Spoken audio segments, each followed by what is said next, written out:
আসসালামু আলাইকুম ওয়া রাহমাতুল্লাহি ওয়া বারাকাতুহু। আলহামদুলিল্লাহ ওয়াসসালাতু ওয়াসসালামু আলা রাসূলিল্লাহ, আম্মা বা'দ। আউযু বিল্লাহি মিনাশ শাইতানির রাজীম। বিসমিল্লাহির রহমানির রহিম।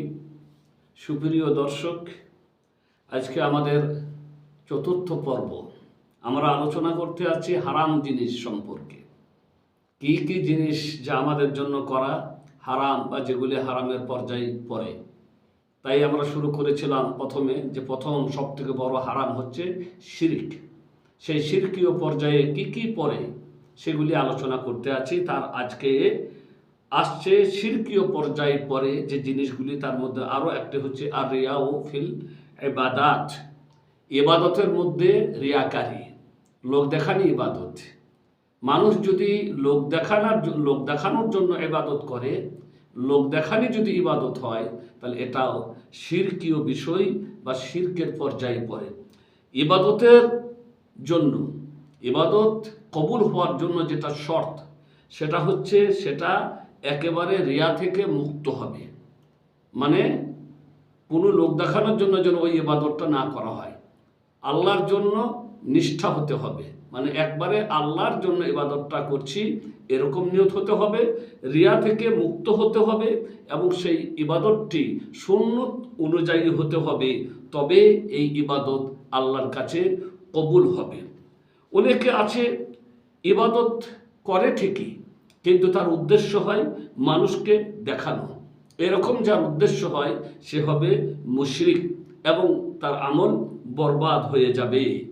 যে আমল সে করে সে আমল তার বরবাদ হয়ে যাবে যদি আমলটা সে মানুষকে দেখানোর জন্য করে। যেমন কেউ নামাজ পড়ছে, আল্লাহর উদ্দেশ্যে নামাজ পড়ছে না, বরং উদ্দেশ্য কি মানুষকে দেখানো। আল্লাহ তাআলা মুনাফিকদের সম্পর্কে বলেছেন, ইন্নাল মুনাফিকিনা ইউখাদিউনাল্লাহ ওয়া হুয়া খাদিউহুম ওয়া ইযা কামু ইলাস সালাতি কামু কুসালা ইউরাউনান নাস ওয়া লা ইয়াযকুরুনাল্লাহা ইল্লা কালিলা। মুনাফিকদের সম্পর্কে আল্লাহ বললেন যে তারা এমন, যে তারা আল্লাহকে ধোঁকা দিতে চায়, অথচ তারা নিজেদেরকেই ধোঁকা দেয়।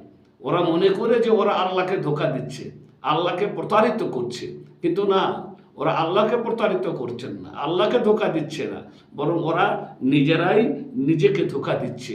ওয়াইদা কামু ইলাস সালাতি কামু কুসালা। মুনাফিকদের অভ্যাস হচ্ছে যখন তারা নামাজে দাঁড়ায় তখন শিথিলভাবে দাঁড়ায়। মানে নামাজে আল্লাহর জন্য যখন নামাজ পড়া হয় তখন সেই নামাজে একগ্রতা থাকে, নামাজের মধ্যে সে মনোযোগী হয় আল্লাহর প্রতি। কিন্তু যারা ধোঁকা দেয়, প্রতারিত করে, মুনাফিক, আল্লাহর জন্য না মানুষের জন্য যারা নামাজ পড়ে তারা শিথিলভাবে দাঁড়ায়। ইউরাউনান নাস, তারা মানুষকে দেখানোর জন্য ইবাদত করে, নামাজ পড়ে। ওয়ালা ইয়াযকুরুনাল্লাহা ইল্লা কালিলা, এবং তারা আল্লাহর জিকির খুব কমই করে। সূরাতুন নিসা, এই আয়াত সূরাতুন নিসা। তো মোট কথা হচ্ছে যে লোক দেখানি আমলও শিরকীয় পর্যায়ে পড়ে। যারা লোক দেখানি আমল করে কিংবা জানানোর জন্য আমল করে, মানে আমি আমল করি এটা জানাবার জন্য।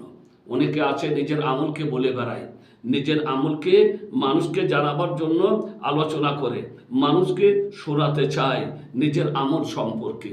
যারা এরকম করে তাদের সম্পর্কে ধমক এসেছে হাদিসের মধ্যে। যে হাদিসটি বর্ণিত হয়েছে ইবনে আব্বাস রাদিয়াল্লাহু তাআলা আনহু থেকে, রাসূলুল্লাহ সাল্লাল্লাহু আলাইহি ওয়াসাল্লাম বলেছেন, মান সাম্মা সাম্মা আল্লাহু বি ওয়া মান রাআ রা আল্লাহু বি। রাওয়াহু মুসলিম। মুসলিম শরীফের হাদিস। যারা শোনাতে চায়, মানে নিজের আমলটা শোনাতে চায়, যে মানুষকে আমি শোনাবো, তাই বলা হচ্ছে যদি কেউ শোনানোর উদ্দেশ্যে আমল করে আল্লাহ শুনিয়ে দিবেন। মানে মানুষের মুখে সে তার আমলের কথা শুনতে পাবে, কিন্তু আল্লাহর কাছে তার কোনো প্রতিদান থাকবে না। এবং যে লোক দেখানোর জন্য আমল করে আল্লাহ দেখিয়ে দেবেন, মানে লোকে দেখবে এবং বলবে এই করে সেই করে, এইভাবে লোক গাওয়াগাই করবে, কিন্তু আল্লাহর কাছে তার কোনো সওয়াব থাকবে না। অনুরূপ অনেকে আল্লাহর জন্য আমল করে, আল্লাহর জন্যই করে, কিন্তু তাতে অন্য কেউ শরীক করে।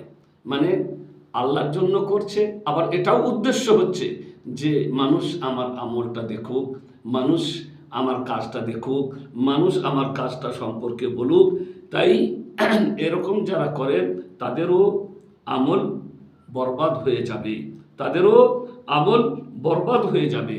কারণ আল্লাহ রাব্বুল আলামিন বলেছেন হাদিসে কুদসিতে, রাসূল করিম সাল্লাল্লাহু আলাইহি সাল্লাম বলেন, আল্লাহ তাআলা বলেছেন, আনা আগনা শুরাকাই আনিশ শিরক মান আমিলা আমালান আশরাকা ফিহি মাই গায়রি তারাকতুহু ওয়া শিরকাহু, রাওয়াহু মুসলিম।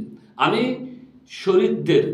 শিরিককারী শরীকদের অনেক ঊর্ধ্বে, যে এমন কোনো আমল করে, যে আমল এসে আমার সাথে অন্যকে শরিক করে, আমি তাকে, তার আমলকে এবং তার শরিককে বর্জন করব। আমলও তার কোনো কাজে আসবে না এবং যে শরিক করেছে সেই শরিককেও আমি বর্জন করব। তো আমল যদি আল্লাহর জন্য করে, আবার সেই আমলে অন্যকে যদি শরিক করে, এমন আমলও আল্লাহ কবুল করবেন না। কখনো কখনো মানুষ আমল শুরু করে, তখন তার লোক দেখানি উদ্দেশ্য থাকে না, কিন্তু হঠাৎ করে মনের মধ্যে এরকম খেয়াল এসে যায়, নামাজে দাঁড়িয়েছে, সে আল্লাহর জন্যই দাঁড়িয়েছে, কিন্তু হঠাৎ করে লোক দেখানি খেয়াল হয়তো এসে যেতে পারে।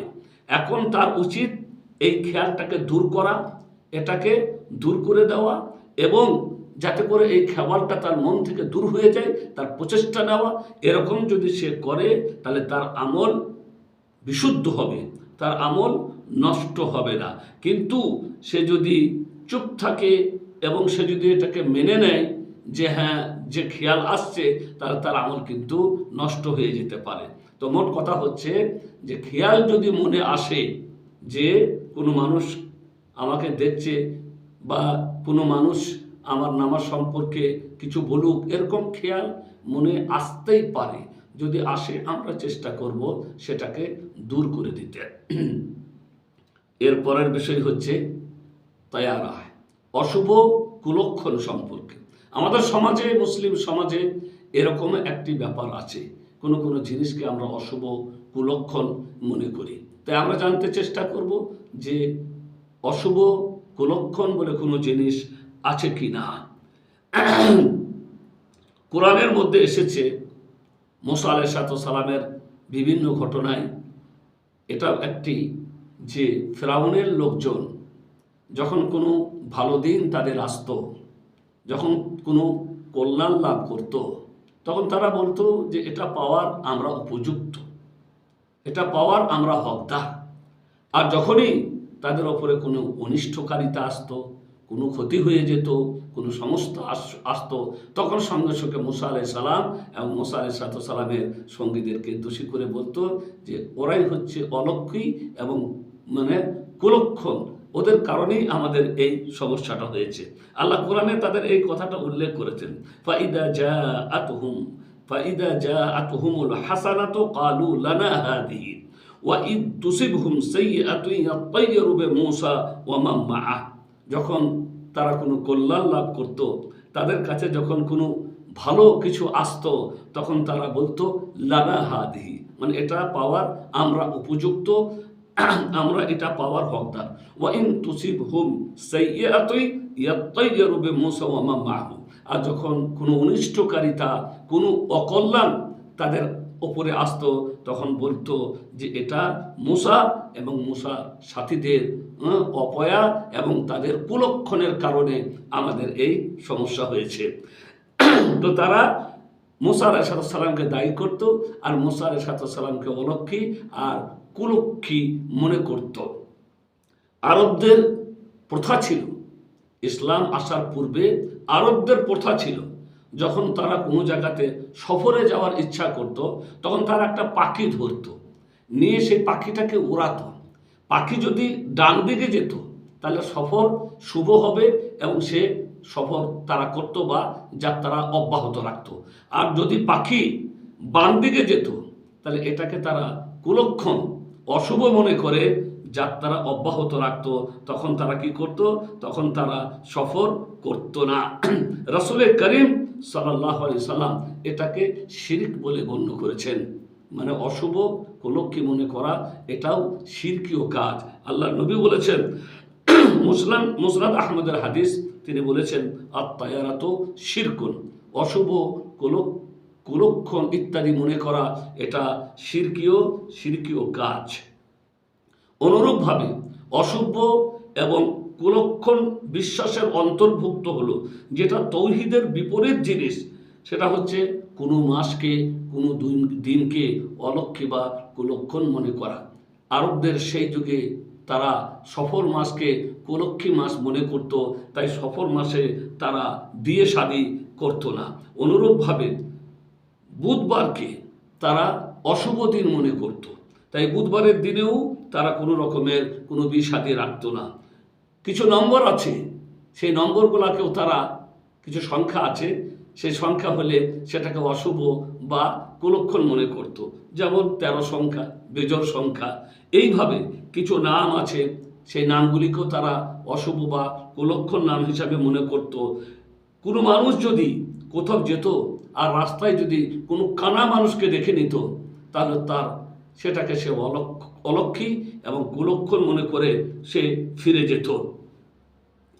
এইভাবে আরও অনেক জিনিস আছে যেগুলাকে তারা করত। এসব জিনিসকে সম্পর্কে বলা হয়েছে এগুলি হচ্ছে নাজায়েজ, হারাম এবং শিরক। মানে কোনো জিনিসকে অশুভ এবং কুলক্ষণ মনে করা এটা নাজায়েজ এবং এটা শিরকের অন্তর্ভুক্ত বিষয়। রাসূল করিম সাল্লাল্লাহু আলাইহি ওয়াসাল্লাম এসব জিনিস থেকে নিজেকে মুক্ত বলেছেন এবং এসব জিনিস থেকে নিজেকে মুক্ত হিসাবে ঘোষণা করেছেন।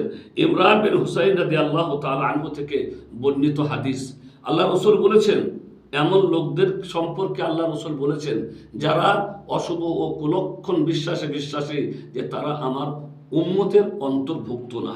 আল্লাহ নবী বলেছেন, লাইসা মিন্না মান তাতায়্যারা আও তুতায়্যারা লাহু ওয়া তাকাহানা আও তুকাহানা লাহু আও সুহেরা আও সাহারা আও সুহেরা লাহু, রাওয়াহু তাবরানী এবং সাহিহুল জামিয়াতে এই হাদিসটি উল্লেখ করা হয়েছে।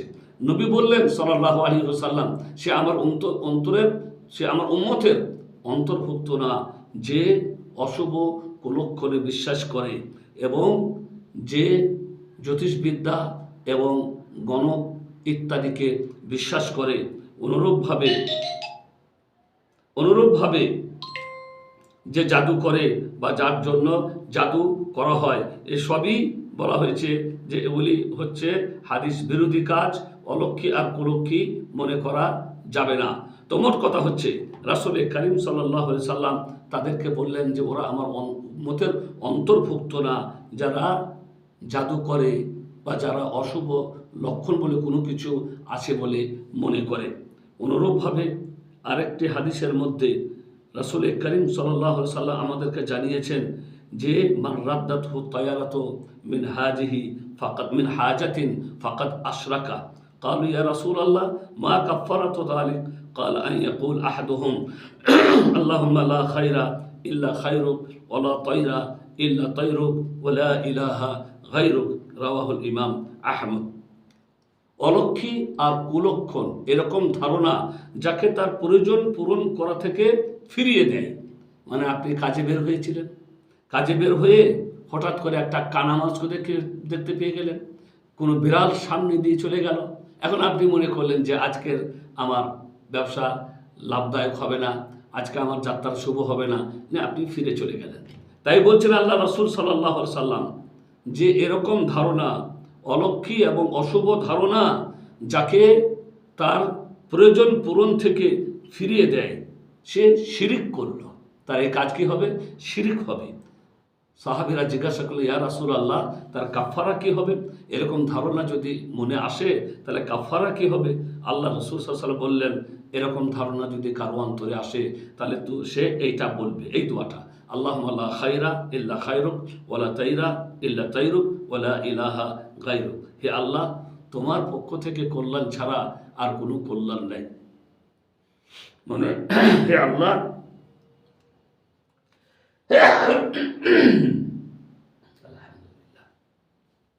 হে আল্লাহ, কল্যাণ তোমারই হাতে, অকল্যাণ তোমারই হাতে, শুভ অশুভ সব কিছু আল্লাহ তোমারই হাতে, এবং তুমি ছাড়া সত্য কোনো মাবুদ নেই। তো মোট কথা হচ্ছে যে অশুভ এবং কুলক্ষণ ইত্যাদির বিশ্বাস করে যদি আমরা সফর থেকে বা আর কোনো কিছু থেকে ফিরে যায়, বা আমাদের মনে যদি এরকম কোনো ধারণা এসে যায়, তাহলে আমরা সঙ্গে সঙ্গে এটা বলবো, আল্লাহুম্মা লা খাইরা ইল্লা খাইরুক ওয়ালা তাইরা ইল্লা তাইরুক ওয়ালা ইলাহা গায়রুক। অনুরূপভাবে মানুষের প্রাকৃতিকগতভাবে জন্মগতভাবে এই ধরনের অশুভ বা কুলক্ষণ ধরনের কিছু বিশ্বাস মনে এসেই যায়, কম হোক বা বেশি হোক, কম বেশি সামান্য কিছু না কিছু একটু এসেই যায়। এর জন্য আমাদের চিকিৎসা কি? চিকিৎসা হচ্ছে আল্লাহর ওপরে সম্পূর্ণ ভরসা করা। ইবনে মাসউদ রাদিয়াল্লাহু তাআলা আনহু বলেছেন, ওয়ামা মিন্না ইল্লা ওয়াকাদ ইয়াকাউ ফি নাফসিহি শাইউম মিন যালিক ওয়ালাকিন আল্লাহ ইউযহিবুহু বিত্তাওয়াক্কুল। আমাদের মধ্যে বেশিরভাগই মানুষের মনে এই ধরনের কিছু ধারণা এসেই যায়, কিন্তু এই ধারণার চিকিৎসা হলো কি? যে আল্লাহর প্রতি তাওয়াক্কুল করলে ওই তাওয়াক্কুল তার এই ধারণাকে দূর করে দিবে। অর্থাৎ আমাদের মধ্যে যদি এরকম কোনো ধারণা এসে যায়, তাহলে আমরা সঙ্গে সঙ্গে বলবো যে আল্লাহ ভরসা, আল্লাহর উপরে ভরসা করছি, আল্লাহ যেটা চাইবেন সেটাই হবে, আর আল্লাহ যেটা চাইবেন না সেটা কখনোই হতে পারে না। ওয়া সাল্লাল্লাহু আলা নবিয়িনা মুহাম্মদ ওয়া আলা আলিহি ওয়া সাহবিহি আজমাইন। আসসালামু আলাইকুম ওয়া রাহমাতুল্লাহি ওয়া বারাকাতুহু।